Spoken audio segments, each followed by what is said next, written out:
எல்லோருக்கும் வணக்கம்.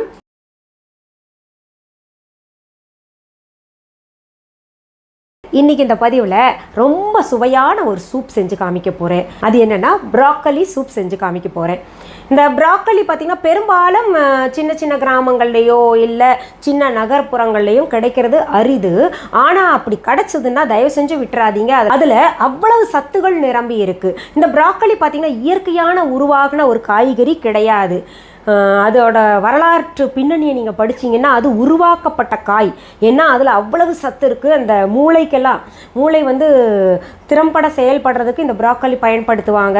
மன வளர்ச்சி குன்றியவர்களுக்கு டவுன் சிண்ட்ரோம்னு சொல்லுவாங்க இல்லையா, மனச்சிதைவு, அவங்களுக்கெல்லாம் பார்த்திங்கன்னா இந்த ப்ராக்கலியை எவ்வளவுக்கு எவ்வளவு சேர்த்துக்கிறாங்களோ அவ்வளவுக்கு அவ்வளவு பார்த்திங்கன்னா அவங்களுக்கு சீக்கிரத்தில் படிப்படியாக குணமாகிக்கிட்டு வர்றதை ஆராய்ச்சி பூர்வமாக அதை நிரூபித்திருக்கிறார்கள். இது எப்படி ஆர்டிஃபிஷியலாக உருவாக்க முடியுமா அப்படின்னு நீங்கள் கேட்டிங்கன்னா, ஒரு நாட்டு மன்னருக்கு இந்த ப்ராக்கலி பிடிச்சு போய் இப்படி உருவாக்கின ப்ராக்கலி பிடிச்சு போய் அது நிறைய உற்பத்தி செய்யணும்னு சொல்லிட்டு எதுலேருந்து தெரியுமா, இந்த முட்டைகோஸ் இருக்கு இல்லையா அதிலிருந்தும் அப்புறம் அந்த காலிஃப்ளவர் இருக்கு இல்லையா அதை ரெண்டையும் சேர்த்து அதை உருவாக்கியிருக்காங்க. இந்த இரண்டு காய்கறிகளையும் சேர்க்கும் பொழுது ஒரு அற்புதமான சக்தி கிடைக்கிறது, அற்புதமான பல சத்துகள் கிடைக்கும்னு சொல்லிட்டு இதை பற்றி படித்தவங்களோ, அதாவது காலிஃப்ளவர் பற்றியும் படிச்சுக்கிட்டு முட்டைக்கோஸ் பற்றியும் படிச்சுக்கிட்டு இது ரெண்டையும் கம்பைன் பண்ணால் இது கிடைக்குமே, இது ரெண்டில் இருக்கக்கூடிய சத்துகளும் கிடைக்குமே அப்படின்னு சொல்லிட்டு உருவாக்கி இருக்காங்க. அப்படி உருவாக்கப்பட்டது தான் இந்த ப்ராக்கலி. இப்போ நான் உங்களுக்கு சூப் செய்வேன் இல்லை, அதில் நீங்கள் பாருங்கள் ப்ராக்கலி எப்படி இருக்கும்னு சொல்லிட்டு. அது சூப்பாக செய்து சாப்பிட்லாம், நம்ம காய்கறியாக செய்து சாப்பிட்லாம், நிறைய பிரியாணியில் இல்லை புலாவில் எல்லாம் சேர்த்துக்கிட்டோன்னா ரொம்ப ரொம்ப விசேஷங்க. இல்லையா ஸ்டீம் பண்ணி சாப்பிடுங்க, அவ்வளோ நல்லது உடம்புக்கு. இந்த காய்கறியை பிரச்சனை உள்ளவர்கள் மட்டும்தான் எடுத்துக்கணுமா அப்படின்னு கேட்டிங்கன்னா கிடையவே கிடையாது, எல்லாரும் எடுத்துக்கலாம். குறிப்பாக பெண்கள் நிறைய எடுத்துக்கிட்டாங்கன்னா இந்த கேன்சர் சம்மந்தப்பட்ட நோய்கள் இல்லை இந்த பெண்களுக்கு இந்த மாதவிடாய் நிற்கின்ற காலகட்டங்களில் ஏற்படக்கூடிய குறைபாடுகள் எல்லாம் பார்த்திங்கன்னா சரியாகும் அப்படின்னு சொல்லியிருக்காங்க. அதனால் எல்லாருமே எடுங்க, அதாவது பெண்கள்னு கிடையாது, ஆண்களுக்கும் கொடுங்க. ஆண்களுக்கும் இது மிகவும் சத்தான காய்கறி. சரி, இப்போது இந்த ப்ராக்கலி சூப் செய்வதற்கு தேவையான பொருள்களும் அதன் செய்முறையும் என்னென்னு பார்த்துடலாமா? சரி, நம்ம இப்போது ப்ராக்கலி க்ரீமி சூப்புக்கு தேவையான பொருள்கள் என்னென்னு பார்த்துடலாம். ப்ராக்கலி ஒன்று எடுத்திருக்கேன் பாருங்கள், அது வெள்ளை வெள்ளையாக பூத்துருக்குல்ல, அது உப்பு தண்ணியில் கொஞ்சம் நேரம் ஊற வச்சேன், அதனால் வெள்ளை வெள்ளையாக பூத்துருக்கு. இப்போ வர்ற காய்கறியெல்லாம் உப்பு தண்ணியில் ஊற வச்சு தான் நான் உள்ளே வைக்கிறேன். அதையே பாருங்கள், இப்படி பூவாக பண்ணி வச்சுருக்கேன் பாருங்கள், இந்த மாதிரி. இதுவும் உப்பு தண்ணியில் தான் ஊறிக்கிட்டு இருக்குது, மறுபடியும் ரெண்டாவது தடவை ஊறிக்கிட்டு இருக்கு. ஏன்னா அதில் காலிஃப்ளவரில் எப்படி பூச்சிகள் சின்ன சின்னதாக இருக்குமோ அது போல் இருக்க வாய்ப்பு இருக்குது. அதனால தான் நான் இப்படி உப்பு தண்ணியில் ஊற வச்சுருக்கேன். அதற்கு கொஞ்சம் தண்ணியாக பால் ஹாஃப் ஜார் எடுத்திருக்கேன். அதாவது கிட்டத்தட்ட நமக்கு ஒரு 200 ml தேவைப்படும். கொஞ்சம் தண்ணியாகவே இருக்கட்டும் அது. அடுத்தது ஒரு பெரிய வெங்காயம் பொடியாக நறுக்கி வச்சுருக்கேன். பூண்டு 6 பல் பொடியாக நறுக்கி வச்சுருக்கேன்.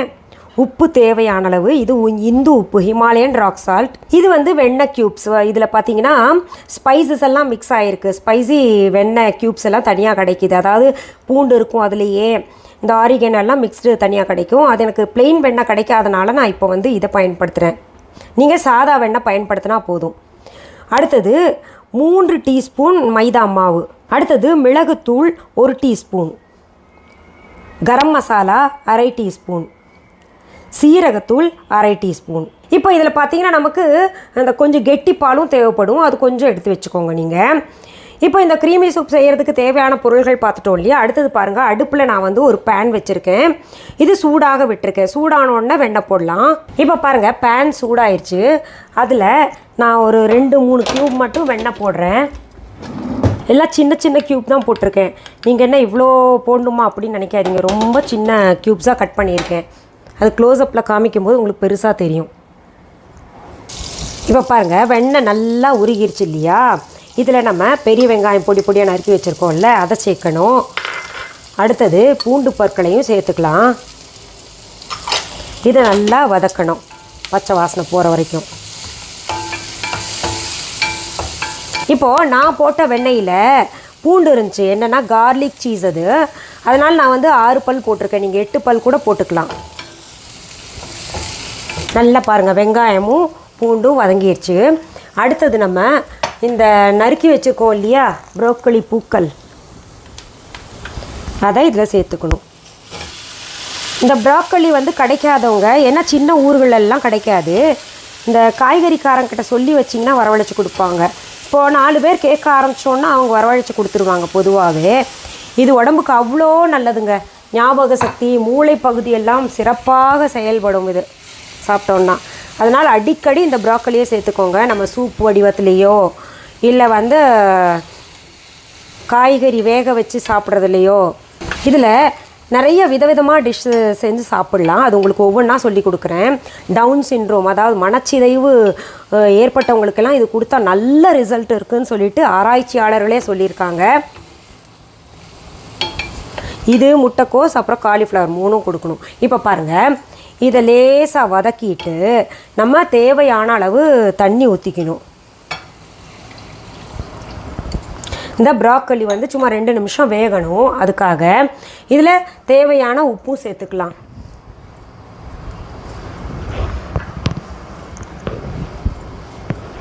கொஞ்சம் வேகட்டும், நம்ம லிட் போட்டு மூடி வச்சிடலாம். மூடி போட்டேன். இப்போது ஒரு 3 நிமிஷத்துலேருந்து 5 நிமிஷம் வரைக்கும் நீங்கள் வேக வச்சுக்கோங்க. நான் பாருங்கள், வேக வச்சதில் நல்லா வெந்துருச்சுது. பச்சை நிறம் மாறாமலேயே நம்ம எடுக்கணும். இதை அடுப்புலேருந்து நான் இறக்கி இப்போ ஆற விட்டு மிக்ஸி ஜாரில் போட்டு அரைக்க போகிறேன். அடுப்புலேருந்து இறக்கிடலாம். இது நல்லா ஆறிடுச்சு பாருங்கள். மிக்ஸி ஜாரில் போட்டேன். இப்போது போட்டு அரைச்சிட்றேன். அதில் இருக்கிற தண்ணியே போதும், சேர்க்க வேண்டாம். பாருங்கள், மிக்ஸி ஜாரில் நல்லா அடித்து எடுத்துட்டோம். அடுத்தது நம்ம எப்படி க்ரீம் பண்ணணுன்னு பார்க்கலாம்.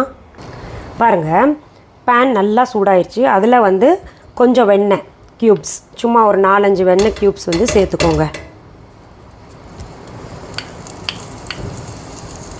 நல்லா உருகட்டும். இதில் நம்ம மைதா மாவை சேர்க்குறோம்.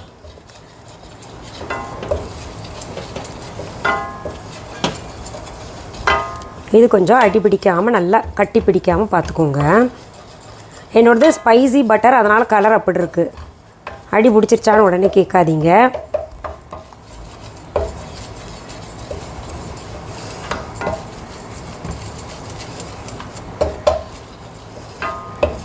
பாருங்கள், இப்படி நல்லா கட்டி பிடிக்காமல் க்ரீம் பண்ணிக்கணும்.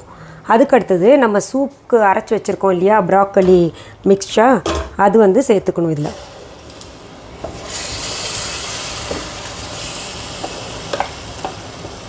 இதில் கொஞ்சம் பால் கலந்து மிக்ஸி ஜாரை நல்லா ஷேக் பண்ணிவிட்டு அந்த பாலை ஊற்றிக்கலாம்.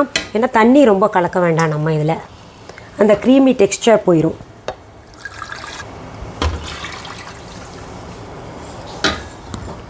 கட்டி பிடிக்காமல் நம்ம கலந்துக்கிட்டே இருக்கணும்.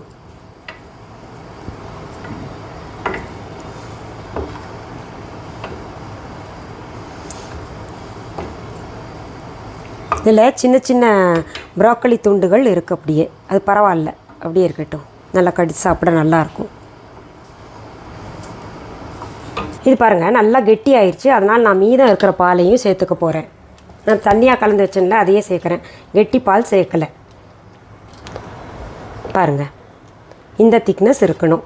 ஏன்னா க்ரீமி சூப் இல்லையா, கொஞ்சம் திக்காகவே இருக்கணும். ரொம்ப தண்ணியாக இருந்தால் நல்லா இருக்காது. இதில் இப்போ நம்ம கொஞ்சம் வாசனைக்கு இத்தினூண்டு ஒரு 2 பிஞ்ச் கரம் மசாலா சேர்த்தா போதும்.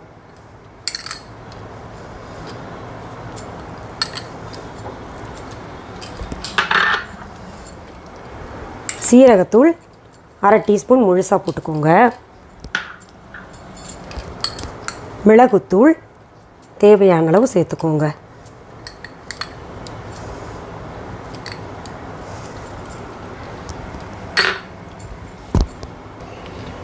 உப்பும் தேவையான அளவு, அதில் ஏற்கனவே போட்டிருக்கோம், அதனால் கொஞ்சம் தேவைப்படும், கொஞ்சம் சேர்த்துக்கிட்டேன் நான். இப்போது எவ்வளோ பார்க்கவே அழகாக இருக்குல்ல, சாப்பிட்டு பாருங்கள், சூப்பராக இருக்கும்.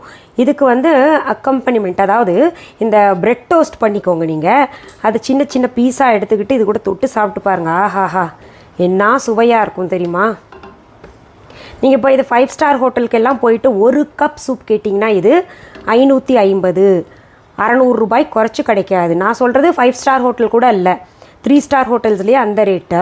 5 ஸ்டார்லாம் போனீங்கன்னா ஒரு 900 ரூபா, 1000 ரூபா, அவ்வளோ விலை கொடுத்து தான் வாங்கி சாப்பிட்ணும் இந்த சூப்பை. இப்போ நல்லா கொதிச்சிருச்சு. நான் அடுப்பை அணைச்சு இதை சூப் பவுலில் போட போகிறேன். இப்போ ப்ராக்கலி சூப் செய்கிறது எப்படின்னு நம்ம பார்த்தோம் இல்லையா? ரொம்ப சுவையாக இருக்கும், ரொம்ப சத்தானது கூட. இதை தயவு செஞ்சு கிடச்சதுன்னா மிஸ் பண்ணிடாதீங்க. இந்த காய்கறியை கொஞ்சம் விலை அதிகம்தான், அப்படி கிடைக்கலன்னா கூட பரவாயில்ல. நமக்கு பார்த்திங்கன்னா இதற்கு ஆல்டர்னேட்டிவாக நிறைய காய்கறிகள் இருக்குது. நான் உங்களுக்கு போக போக இது இந்த மனச்சிதைவுக்கோ இல்லை வந்து இந்த மூளை பகுதி நான் சிறப்பாக செயல்படணுன்னா அதற்கு இன்னும் என்ன காய்கறிகள் சேர்த்துக்கலான்றது நான் சொல்கிறேன் உங்களுக்கு. காலிஃப்ளவர், முட்டைக்கோஸ் சேர்த்துக்கோங்க, ரொம்ப நல்லது. சரி, இன்னைக்கு இந்த பதிவில் நம்ம ப்ராக்கலி சூப் பார்த்தோம் இல்லையா? மீண்டும் அடுத்த பதிவில் வேற ஒரு நல்ல தலைப்போடு உங்களை எல்லாம் சீக்கிரத்தில் சந்திக்கிறேன். அது வரைக்கும் நன்றி, வணக்கம்.